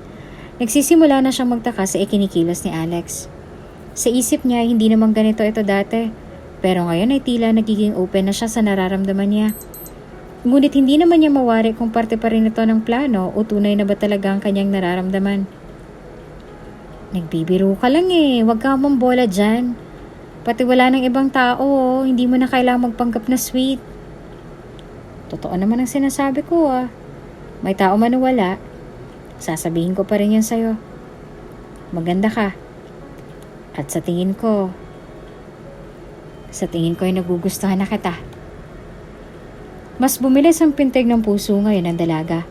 Kulang na lamang ay sampalin niya ang sarili para masiguro kung totoo nga bang nangyayari ngayon at hindi nananaginip lamang. Sobrang bilis ang pangyayari. Hindi niya namamalayang parang nagugustuhan na rin niya ang binata. Kung tutuusin naman na hindi mahirap magustuhan si Alex dahil halos nasa kanyang katangian na hanap-hanapin ng mga babae sa isang lalaki. Nagkataon lamang na malayong agwat ng buhay na meron sila para sa isa't isa. Ang orihinal na plano ay magpapanggap sila para hindi matuloy ang kasal, ngunit parang nagkatotoo na. Nahuhulog na nga yata sila sa isa't isa. Ganito nga siguro talaga ang pag-ibig, kusang dumadating sa tamang panahon at pagkakataon na hindi mo kailangang ipilit. Pwede ba Alex? Kung biro yan, pues hindi magandang biro yan. Naging seryoso naman ang itsura ng lalaki. Gusto na kita, Jane. Gusto na kitang protektahan at ipaglaban sa lahat. Karapatan mong maging masaya. At saka gusto ko lang sabihin ang nararamdaman ko at hindi mo naman kailangan sumagot. Hindi madali para sa akin ang naging pagtatapat ko na ito sa'yo pero ilang gabi ko na itong napag-isipan at ngayon ay nakahanap na ako ng lakas ng loob na magtapat kaya ginawa ko na. Gusto rin kita. Diretsang pag-amin din ng dalaga. Ano ka mo? Utal na tanong naman ni Alex. Sabi ko gusto rin kita. Kusa ko lang din naman ang naramdaman to. Hindi ko alam kung kailan pero lagi ko nang hinahanap ang presensya mo. I like you, Alex. At gusto ko nang maging totoo sa nararamdaman ko. Tila nagkaroon naman ng bagong pag-asa ang binata. Hinawakan niyang mukha ng dalaga at walang sawa itong pinagmasdan. Maaari ba kitang yakapin? Maginoong tanong ni Alex kay Jane. Oo, pwede. Sa mga oras na yun ay pinakawalan ni Alex at Jane ang damdaming matagal na nilang gustong pakawalan. Binigyan nila ng mahigpit na yakap at hindi na ipinagdamot ang sarili sa isa't isa. Walang katumbas na anong bagay ang mga tagpong yan. Sa pagkakataong din yon ay masasabi nilang hindi na sila nagpapanggap sa nararamdaman nila. Matapos ang buong araw na magkasama sila ay doon na kumuha ng lakas ng loob si Alex na sabihin sa dalagang naging pag-uusap nila ng mga magulang ni Jane. Jane? Tawag ni Alex. Tugon naman ni Jane. Kahapon. Oh, anong meron kahapon? Huminga ng malalim si Alex bago magbitaw ng salita. Pumunta sa bahay ang mga magulang mo. Mahinahon itong sabi na ikinagulat naman ni Jane. What? Anong sinabi mo? Tinakot ka ba? Pinagbantaan ka ba? Isa-isa lang. Pumunta sila doon para bayaran kami. Para layuan ka. Anong sinabi mo? Tinanggap mo ba? Nag-aalalang tanong ni Jane sa binata. Siyempre hindi. Nagpatikas pa rin ako at pinaglaban kita. Nanindigan pa rin ako, no? Sila rin ang nagbayad ng utang namin sa school pero pinabawi ko muli yun sa kanila at sinabi kong hindi namin kailangan yun. Muling hinangaan ni Jane ang binata. Hindi niya akalaing may ganitong lalaki na handa siyang ipaglaban sa malupit niyang mga magulang. Naluluha siyang pagmasdan ng binata habang nakikinig sa mga kinakwento nito. Nagalit ba sila? Tanong ni Jane. Natural lamang na magalit sila dahil may kumalaban sa kanila. Pero kahit gaano pa sila kamakapangyarihan at kayaman, ay hindi pa rin nila makukuha ang respeto ko kung magiging sila ay hindi kaya itong ibigay sa iba. Lalo pa sa mga katulad naming mas mababa sa inyo. Agad namang napayuko si Jane. Sorry, Alex. Ba't ka nagsusorry? Sorry kasi dinamay pa kita sa magulo kong mundo. Pinasok kita sa isang laban na hindi ko alam kung paano natin maipapanalo. Sorry dahil sa mga panliliit at pangahamak na sinasabi sa'yo ng parents ko. Dapat hindi na kita dinamay. Baka pati siya na isakta nila. Huwag ka na mag-alala, nandito na tayo eh. Baka kaya niya binigay sa atin to para maliwanagan na rin ng parents mo at ma-realize nila ang mga sinabi ko. Haharapin natin to na magkasama, Jane. At kahit gusto mo nang sumuko, patuloy pa rin akong lalaban para makamit mo na yung tunay na makakapagpapasaya ng puso mo.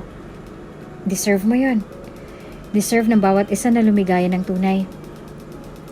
Tuluyan ang lumagpak ang mga luha ng dalaga at saka niyakap muli ng mahigpit si Alex. Thank you. Napakabuti mo sa akin. Maraming salamat, Alex. Hindi makapaniwala si Jane na mararamdaman niya ito sa binata. Planong magpanggap na naging totoo. Tunay na mahiwagang pag-ibig.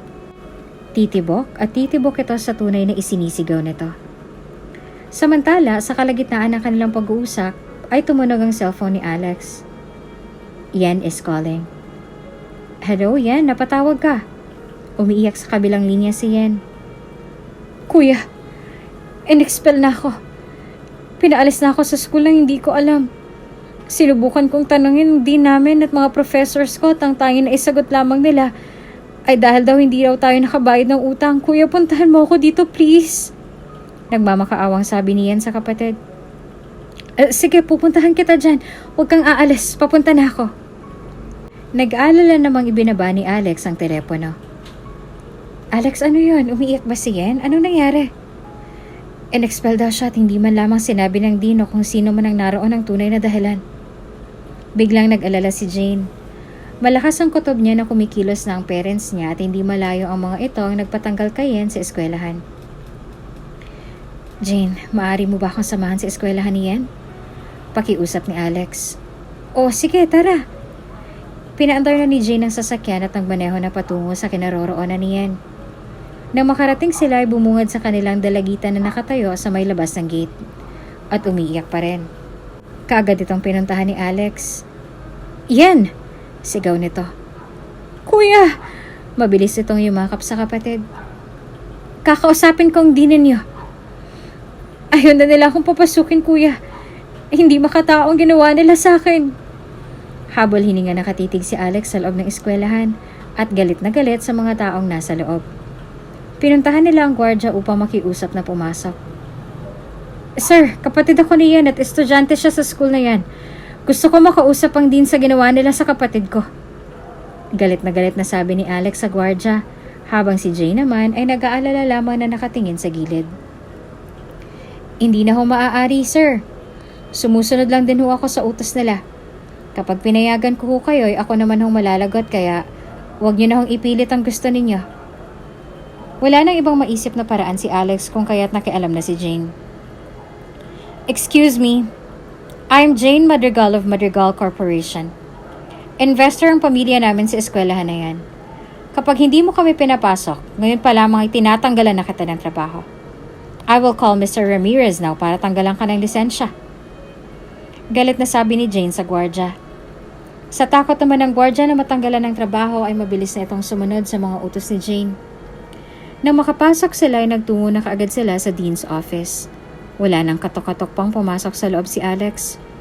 Nabigla naman at napatingin naman sa kanya mga empleyadong naroroon. Nasaan ang dean dito? Yen? Tanong ni Alex sa kapatid. Itinuro naman kaagad ito ni Yen. Siya, kuya. Pinuntahan kaagad nila ito. Yen, what's the meaning of this? Galit na tanong ng dean. Kapatid ako ni Yen. At nabalitaan kong basta-basta niyo raw siyang in-expel? Na walang payak na dahilan? Ipaliwanag niyo sa akin kung anong naging dahilan ninyo. Mister, naipaliwanag ko na ho dyan sa kapatid ninyo na hindi na pumayag ang may-ari ng paaralan na maghintay pa ng 1 buwan para makabayad kayo ng utang ninyo dito sa school. Ang may-ari na hong nagdesisyon at sumunod na lamang kami. Hindi ako naniniwala. Nasaan ang may-ari? Gusto ko siya makausap. Muling sumabat sa usapan si Jane. Alex, come on, let's go. I will talk to Mr. Ramirez. Halika na. Mahinahang sabi ni Jane kay Alex na nagsusumiklab ang galit. Nang makalabas sila ay kaagad na tinawagan ni Jane si Mr. Ramirez, ang may-ari ng paaralan na kumpadre ng kanyang mga magulang. They're unbelievable. Well, thank you, Mr. Ramirez, sa pagsasabi ng totoo. Salamat. Bye. Maluha-luha sa galit ang mga mata ni Jane matapos makausap si Mr. Ramirez. Nagmarcha na kaagad siya sa kinaroroonan ni Alex at Yen. Anong sabi? Bungad na tanong ni Alex. Alex sina Mom and Dad. Pag-amin ng dalaga. Ngayon ay malinaw na sa kanilang lahat. Nagsisimula ng laruin ng mga madrigal ang buhay ng magkapatid na Yen at Alex sa kanilang mga palad. Gagawin nilang lahat para si Alex na mismong sumuko kahit pa ang maging kapalit nito ay kasiraan ng buhay ng magkapatid. Sinasabi ko na nga ba? Tamang hinala ko. Mariing sambit ni Alex. Let's go, ihahatid ko na kayo. Sabi ni Jane sa dalawa. Anong balak mo? Seryosong tanong ni Jane. Let me handle this, Alex. Tatapusin ko na to. Sumosobra na sila.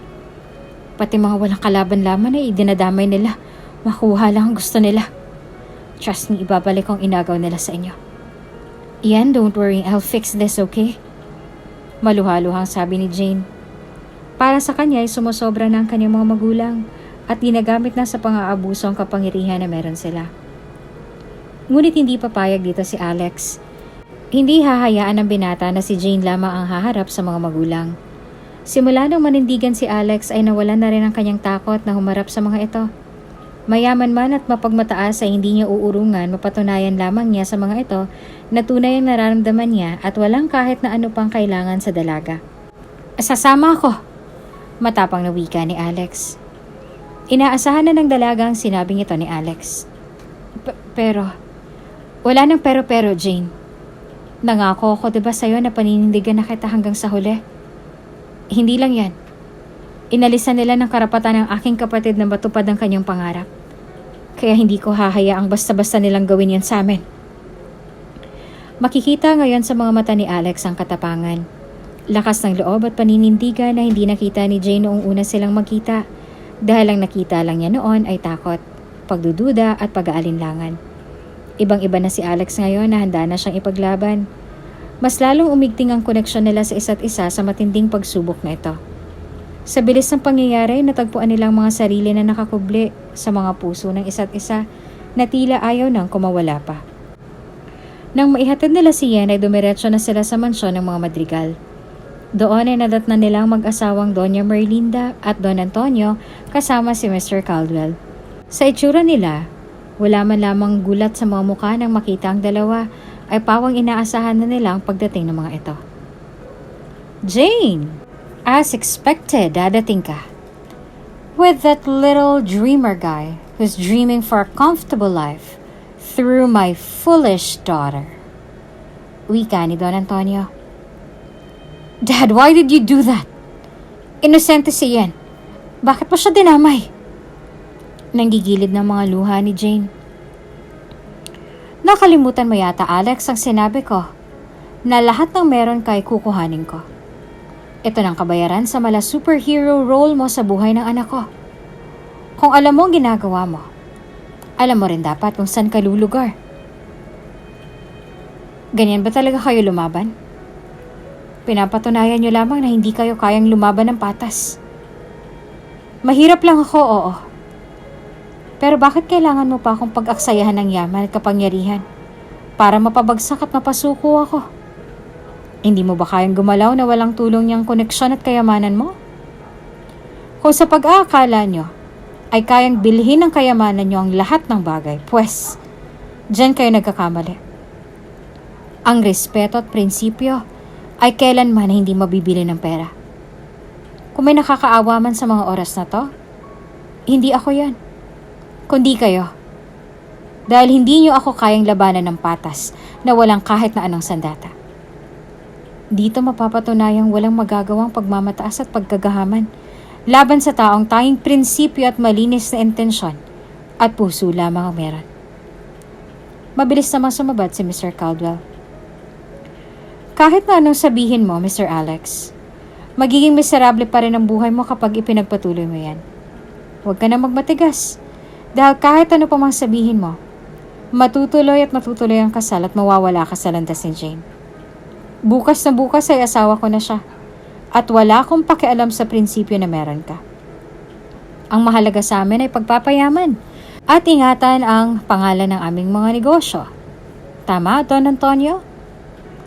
Marahil na hindi talaga alam ng batang to ang kanyang ginagawa kaya ipapaubaya ko na siya sa inyo. Dahil kapag ako nang kumilos, hindi lamang pangarap nilang aalisin ko. Mas malaki pa ron na baka ikalugmok nyo ng magkapatid. Kaya kung ako sa'yo, lalayo na lamang ako. Dahil sa mundo na pinapasok mo, walang saysayang prinsipyo at dangal sa yaman at kapangyarihan. Hindi na napigilan pa ni Mr. Caldwell ang makialam dahil masyado nang umiinit at tumataas ang tensyon sa lugar. Naiinip na rin siya sa nangyayari at gusto nang mapabilis ang kanilang kasal ni Jane. Hindi. Hindi ako pumapayag, Mom, Dad. Tama na. Tama na po. Alam ko namang gusto niyo lamang kaming makasal ni Mr. Caldwell para maisalba ang ating negosyo. But I have my own life, Mom, Dad. Bakit pilit yung pinagkakait sa akin yung kaligayahan ko para sa sarili ko? Nandadamay pa kayo ng ibang tao. Para rin sa'yo to, Jane. Kapag nawala kami ng daddy mo, wala nang iba pang sasalo ng legacy na pinaghirapan namin ng ama mo. At si Mr. Caldwell lamang makakatulong sa atin. So please, anak, huwag ka namang batigas. Pagbigyan mo ng hiling namin ng daddy mo, masasanay ka rin. Kapag naging abala ka na sa pagpapatakbo ng negosyo, makakalimutan mo na rin yung passion na sinasabi mo. Nakikiusap ako sa'yo, anak. Sa'yo nakasalalay ang pagbagsak at pag-angat ng negosyo natin. At ang pangalan natin sa business world. Huwag nating palakihin pa ang problema. Pagsusumamo ni Doña Merlinda, sumabat naman agad si Don Antonio. Kapag nagpakasal ka, ititigil ko ng pagpapahirap sa buhay ni Alex. At ibabalik ko na rin sa school ni Mr. Ramirez ang kanyang kapatid. Nasa sayo ang desisyon, Jane. Sayo nakasalalay ang kinabukasan nila. Kung pipiliin mong magmatigas, parang pinili mo na rin na masira ang buhay ng magkapatid. Ito na siguro ang pinakamahirap na desisyong gagawin ni Jane. Ang mamili sa pagitan ng kasiyahan niya o kalayaan ni Alex. Napapamahal na siya sa binata, kaya hindi niya talaga alam ang gagawin. Ngunit kung ipagpapatuloy niyang suwayin ng mga magulang, ay habang buhay namang pahihirapan ng mga itong magkakapatid na Alex at Yen. Kaya ngayon, sa isip niya, isasantabi na lang muna niya ang sarili niya, alang-alang kay Alex at Yen. Sige! Sigaw ni Jane na ikinabigla naman ng mga naroon. Anong ginagawa mo, Jane? Pigil na tanong ni Alex. Buong buhay ko. Kailanman na hindi naging mahalaga ang mga gusto at pangarap ko sa inyo. Lumaki akong takot sa lahat. Sa mga bagay na makapagbibigay sa akin ng kalayaan at kapayapaan. Takot akong makisalamuha at makipagkaibigan dahil kayong pumipili nito para sa akin. Takot akong maghayag ng aking nararamdaman dahil para sa inyo ay wala naman itong saysay at halaga. Pero nung makilala ko si Alex, doon ko naramdamang masarap pala magkaroon ng kaibigan. Yung handang makinig sa'yo. Yung handang damayan ka. Yung ipagmamalaki ka at pupurihin ka. Yung magpapalakas ng loob at hahangaan ka sa passion na meron ka. Kayong naturingan kong mga magulang. Pero hindi ko naramdaman yan sa inyo. Puro kompetensya at pagmamataas ang tinuro niyo at itinatak sa isip ko. Kaya ngayon na nakatagpo na ako ng taong tunay na makakaintindi sa akin, ako naman ang magbabalik sa kanila ng pabor. Wala silang kinalaman sa gulo ng ating pamilya. Hindi sila karapat-dapat na parusahan dahil mga inosente sila. Hindi dapat sila nadadamay dito. Kaya sige, pumapayag na ako. Magpapakasal na ako kay Mr. Caldwell bukas na bukas din. Kapalit ng kalayaan na inagaw niya sa kanila. Bumagsak ang balikat ni Alex nang marinig ang testimonya ni Jane. Alam niyang labag ito sa kalooban ng dalaga at kaya lamang nagawa ay dahil sa kanya. Habang tinititigan niya ang dalaga ay pawang buo ng desisyon nito at wala nang makakapigil pa. Jane, anong sinasabi mo? Alex, I'm so sorry. I'm sorry kung pinatuloy kita sa magulo kong buhay. Hindi niyo deserve niya ng tratuhin ng ganito. Mataas ang pangarap niya. ayokong akong maging dahilan para mahadlangan yon. Mahal kita, Alex. Mahal na mahal. Pero kailangan kong gawin to para sa'yo. Para sa inyo ni Yen. Sana maunawaan mo ako. Sinubukan ni Jane na huwag tumiklop sa gustong mangyari ng mga magulang. Masakit man sa kanyang damdamin ay kailangan niyang magpaubaya at magbigay para sa magkapatid na Alex at Yen. Sa kalagitnaan ng mainit na komprontasyon sa mansyon ng mga Madrigal, ay isa namang abogado ang magpapatigil sa kanila. Lumapit ang bodyguard ni Don Antonio at saka bumulong dito. Binigyan naman ito ni Don Antonio ng signal na papasukin kung sino man yung naghihintay sa may sala. Good afternoon. I'm Attorney Acosta and I'm here for Mr. Alex Alvaira.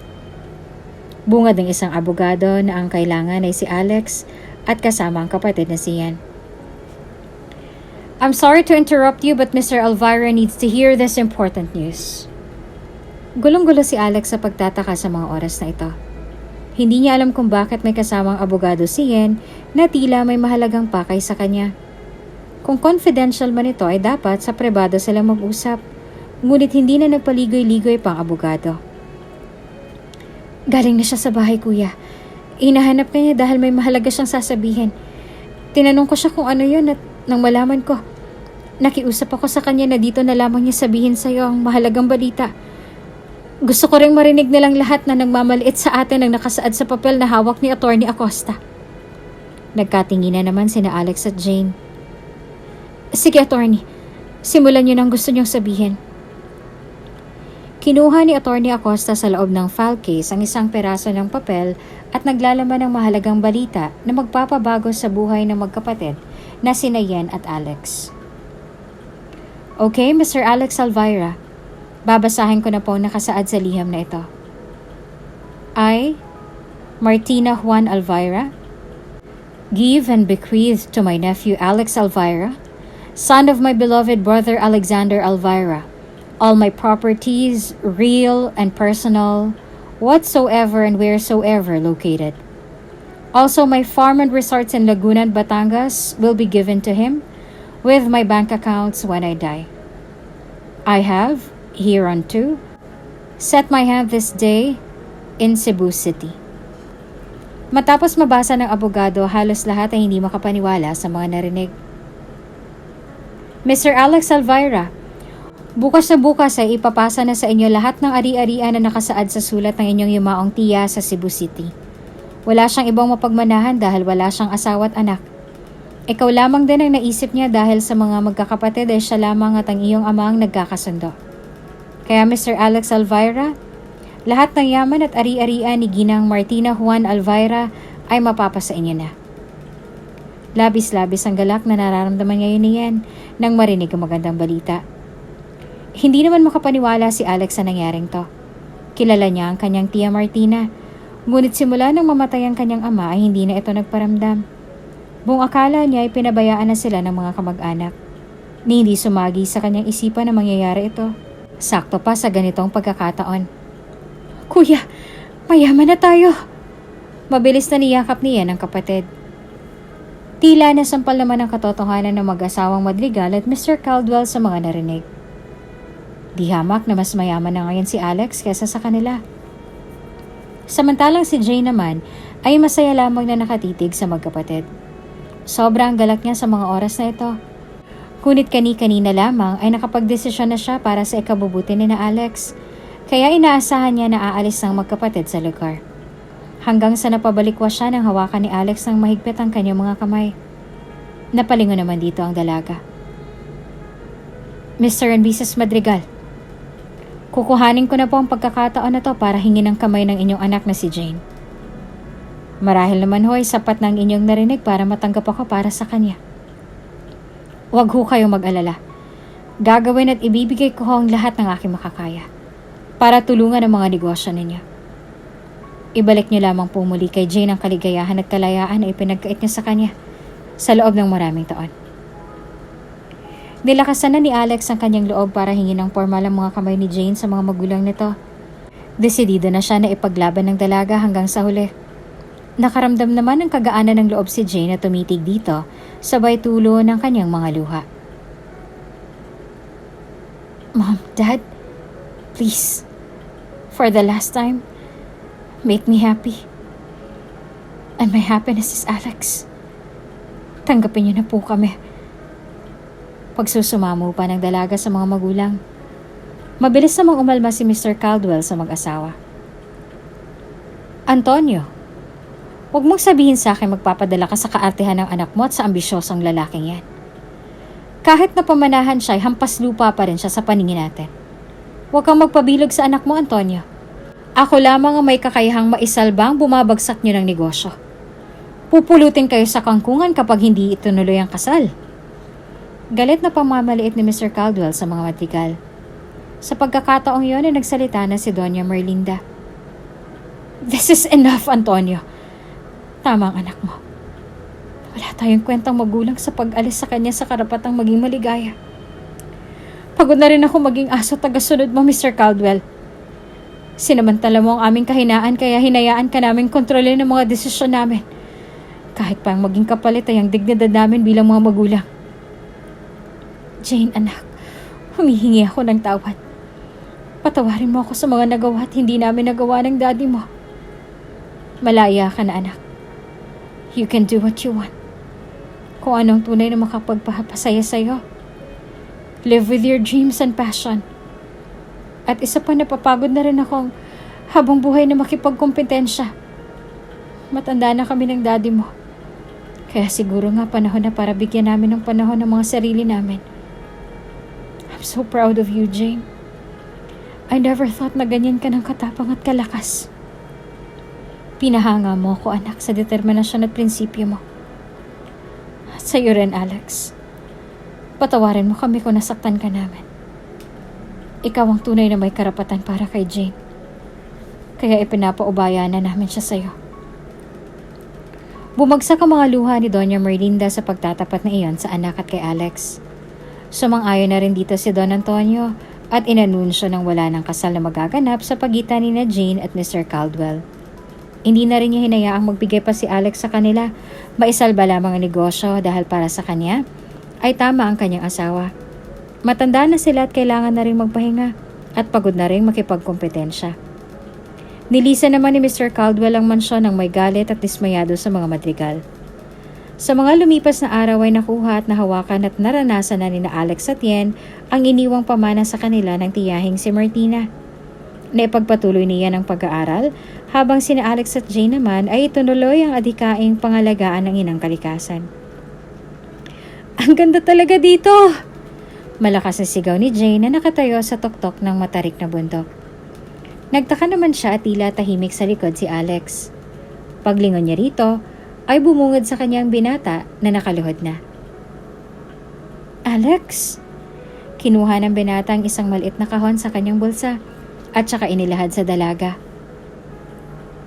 Jane, saksi ang ganda ng kalikasan sa pagtatapat ng pag-ibig ko sa'yo ngayon. Saksing mga ibon na puno at nagbibigay sa'yo ng matinding ambisyon. Jane, tanggapin mo ang singsing na ito. Natandaan ng tunay. Tapat at walang kapantay na pag-ibig ko sa'yo. Mahal na mahal kita, Jane. At ikaw lamang ang gusto kong makasama sa mga susunod ko pang paglalakbay. Please, marry me. Hindi maintindihan ni Jane ang nararamdaman ngayon sa mga oras na to. Biglang bumuhos ang kanyang mga luha at ipinikit ang mga mata. Di naman niya ang pagkakataong ito na tila pinaka-importanteng nangyari sa buong buhay niya. Wala nang dahilan pa para tanggihan niya ang binata. Buong puso niyang inilahad ang kanyang daliri sa harap ni Alex at saka malayang tinanggap ang singsing na marahang isinuot ng binata sa kanyang daliri. Masaya nilang niyakap ang isa't isa at nagpakawala ng isang matamis at malagkit na mga halik. Tunay na hindi masusukat sa yaman o sa lapi ang prinsipyo at dignidad ng isang tao. Ipinamalas ni Alex at Jane na tunay ang kasabihang love conquers all. Kahit baligtarin man ang mundo, tunay na ang pag-ibig ang pinakamahalagang elemento sa buhay ng bawat tao.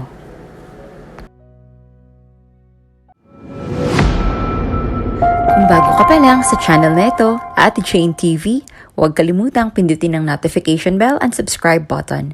Sana po hindi naman malaking abala sa inyo ang pagpindot ng subscribe button dahil ang kapalit po nito ay ang pagsuporta para makapag-produce ng mga libreng stories sa mga channels ni Ate Jane. Maraming salamat!